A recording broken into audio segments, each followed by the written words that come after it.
Good morning. आज हम पिरॉल study करेंगे।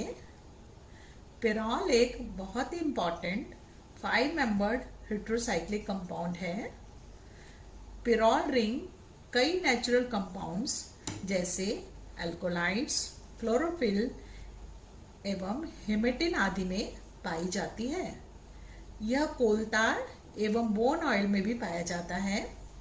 बोन ऑयल इसका इम्पॉर्टेंट नेचुरल सोर्स है।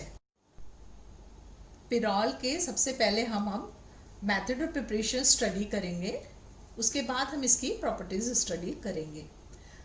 मेथड ऑफ प्रिपरेशन में सबसे पहले हम इसे एसिटिलीन की एवं अमोनिया की प्रेजेंस में रेड हॉट ट्यूब से प्रवाहित करके बना सकते हैं। बेंजीन को भी हम एसिटिलीन से बनाते थे, वो आपको ध्यान ही होगा। इसी तरह से हमने यहाँ पर एसिटिलीन की अमोनिया की प्रेजेंस में रेड हॉट ट्यूब से इसको पास करके और पिरॉल बनाया जा सकता है। सेकेंड मेथड ऑफ प्रिपरेशन जो है वो अमोनियम म्यूकेट से है। अमोनियम म्यूकेट को ग्लिसरॉल की प्रेजेंस में 200 डिग्री सेंटीग्रेड पर गर्म करने से अमोनियम म्यूकेट फ्री एसिड में डिसोसिएट हो जाता है एवं डिहाइड्रेशन, डिकार्बोक्सिलेशन एवं अमोनिया के साथ साइक्लोकंडेंसेशन से पिरॉल बनता है। थर्ड जो मेथड ऑफ प्रिपरेशन है वो सक्सिनामाइड से है। सक्सिनामाइड को जिंक डस्ट के साथ डिस्टिल करके पिरॉल बनाया जा सकता है। इसके बाद नेक्स्ट मेथड जो है वो फ्यूरेन से हमने पिरॉल बनाया है। फ्यूरेन अमोनिया एवं स्टीम के मिक्सचर को एल्यूमिनिया पर हम अगर पास करते हैं तो पिरॉल बनाया जा सकता है। यह पिरॉल बनाने का इंडस्ट्रियल मेथड भी है। यहाँ एक चीज नोटिसेबल है कि हम फ्यूरेन से पिरॉल बना रहे हैं और आपको मैंने पहले बताया था कि पिरॉल जो है वो ज़्यादा एरोमेटिक है बजाय के फ्यूरेन के। तो हम लेस एरोमेटिक कंपाउंड से मोर एरोमेटिक कंपाउंड, इसका मतलब लेस स्टेबल कंपाउंड से मोर स्टेबल कंपाउंड तो सिंथेसाइज कर सकते हैं, बट इसके वाइस वर्सा पॉसिबल नहीं है। इसका मतलब ये हुआ कि हम पिरॉल से फ्यूरेन नहीं बना सकते हैं। लेस स्टेबल कंपाउंड से हम मोर स्टेबल कंपाउंड पिरॉल तो बना सकते हैं, लेकिन हम पिरॉल से फ्यूरेन नहीं बना सकते हैं। नेक्स्ट मेथड ऑफ प्रिपरेशन हमारा है पॉल-नॉर सिंथेसिस। ये इसका बहुत ही इम्पॉर्टेंट मेथड ऑफ प्रिपरेशन है। यूजुअली एग्जाम में पॉल-नॉर सिंथेसिस नेम रिएक्शन के फॉर्म में भी सिंथेसिस के लिए पूछा जाता है। पॉल-नॉर सिंथेसिस में 1,4-डाइकीटोन्स एवं अमोनिया का साइक्लो कंडेंसेशन है, जिससे कि पिरॉल डेरिवेटिव फॉर्म होते हैं।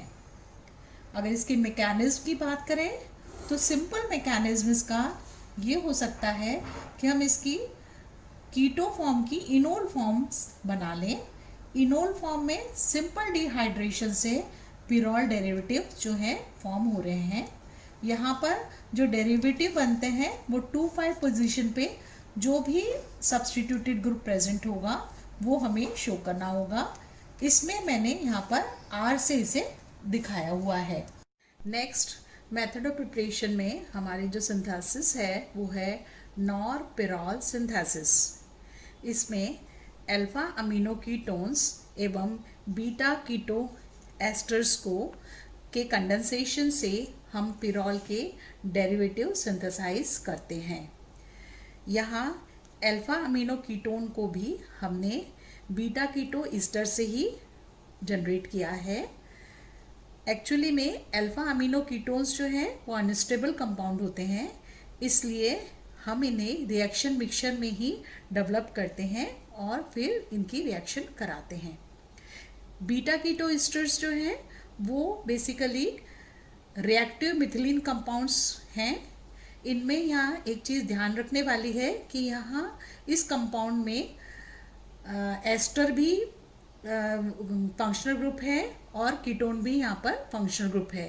लेकिन फिर भी जो रिएक्शन की साइट होगी हमारी वो मिथिलीन ग्रुप होती है। यही इन कंपाउंड्स की इम्पॉर्टेंट बात है, इसीलिए इन कंपाउंड्स को हम रिएक्टिव मिथिलीन कंपाउंड्स कहते हैं।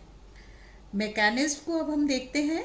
मैकेनिज्म में अगर हम देखें तो यहाँ पर अल्फा अमीनो कीटोन्स जो है उसका बीटा कीटो ईस्टर के साथ कंडेंसेशन हो रहा है। बीटा कीटो ईस्टर की हमने इनोल फॉर्म ली है, कीटो फॉर्म की जगह इनोल फॉर्म ली है।